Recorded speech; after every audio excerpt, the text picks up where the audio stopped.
This is a peculiar series of events that involve a man who simply walks home. I'm not sure this person is a ghost and don't really know what to think, actually. When I was 10 we moved to a house where I first encountered the dancer. We moved there in late 1991 and Mom moved out in 2007. During that entire time this guy walked past our house. Nothing unusual in that. We saw him maybe once a week, a few times a week, once a month. Depended on if you were looking out the window at the right time. From this we can deduce he kept a routine. We always saw him in the afternoon, early evening. I never took notes of the times, but between roughly 5 p.m. and 7 p.m. He always wore a black or maybe it was charcoal suit, white shirt, carried a briefcase and I think he wore glasses.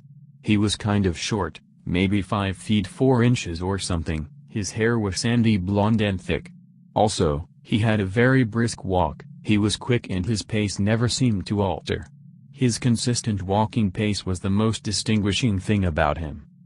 The first off thing I noticed about the guy was on a hot summer day, in about 1996, I was around 15. It was early evening, I was mucking around with the budgie, saw him walk past, thought nothing of it. Moments passed, I realized how hot it was and how he was wearing a full suit. Thought he was pretty dumb not to have taken his jacket off at least and wondered how someone could keep a quick pace in the heat. We'd seen him walk in different locations around town, around his usual time. Always on the same route. His route came from the station. The reason we noticed this is because our house was nowhere near the station and there were bus routes to take you to our neighborhood. No need to walk all that way. We figured he'd chosen to walk for the exercise. So when he walked past wearing a full suit on a million-degree day I was somewhat shocked. I can't remember what was going on, but late one night, in about 1999, Mom and I were standing on the street a few doors up from our house looking up at the stars. Mom's big on astronomy and often called me outside to check something out. However, we usually stargazed from the backyard or the driveway. Standing on the street was rare. So there we were at about 11 p.m., and there he was walking home late. From where we were standing we saw him turn down a street off ours. Mom commented that after all these years she never knew where he walked beyond the point of our place. She also voiced concern about him walking from the station so late because yahoos hung around that station after dark. I thought about how we'd never seen him in any other context all these years. Apart from it being late nothing seemed that strange. We continued to see him walk past our house at his usual time after this. About a year later I was at the letterbox when he rounded our corner. This was the first and only time I saw him up close. Our letterbox was about 5 steps from the corner. I looked up and said hi, or something, as he passed. He replied hi or something and glanced at me briefly. There was something bizarre about this moment, I couldn't put my finger on it, and still can't. However, I was distracted by a fashion catalog, or some such nonsense, and didn't give heed to any undercurrent. As he passed I turned to go up the driveway, so I was directly behind him on the footpath. I looked up from the catalog to where I was going and he was gone. He should have been directly in front of me, because only a second had passed. I thought, where did he go? These thoughts turned to, where does he go? Our embankment was dense and steep, he couldn't have gone in there. Our neighbor's embankment was equally steep. The houses across the road had visible front yards. I don't know where someone could have hidden within seconds. Today I still don't know what to make of that. Of all the brushes with odd I've had, this ghost has always been hard to accept as a ghost. I don't know why that is, but I still feel the same today. Also of note, when he suddenly wasn't there, I didn't freak out or anything. Just looked around and thought, cool, wonder if anyone else just saw that, meaning other neighbors.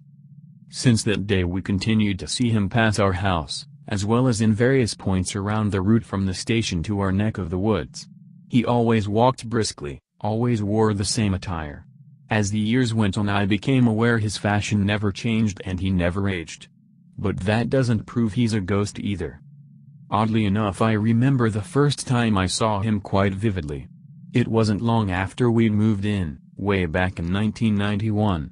Stopped whatever I was doing when I noticed some guy walk past our place, then continued to watch this person walk up the road. It was all pretty dull. Nevertheless, I remember that mundane moment quite well. Ever since that first time I had these questions like, what is he doing? I guess this feeling is directly linked to the weirdness in the letterbox moment. Since the letterbox day prompted me to question if he was a ghost, more questions beckoned. What motive and why bother? Was he residual and I imagined he acknowledged me because I was distracted? If he was residual, surely he would have stopped traffic. There were main intersections on his route. Come to think of it, I never saw him cross any road. In fact, he always crossed the road at a certain point in front of our house, which was obscured by trees. We had a thick mini forest of lily-pillies up an embankment from the footpath. He must have crossed around this section of path, because every time he passed our place he would be on the other side of the road by the time he'd passed our embankment and become visible, further up the road, from our windows once more. A few years before the letterbox moment I saw him walk through the station car park, away from the station. But that's the closest I ever saw him to the station. On that day a group of us, all teenagers, were hanging around outside the Masonic Lodge opposite the station. We were peering through the gates, making up conspiracy theories about what went on inside, any excuse to talk about paranormal stuff, the typical crap. Amusingly, peering through the gates meant facing away from the station. In hindsight, this moment has pantomime qualities. He's behind you. His attire and early evening commute simply lead us to assume he was walking home from the station. So noticing him walk through the car park in the direction of the rest of his route seemed normal. Also, I never saw him at any location before the station on his route. That doesn't really mean anything either, does it? Oh well. Thanks for reading.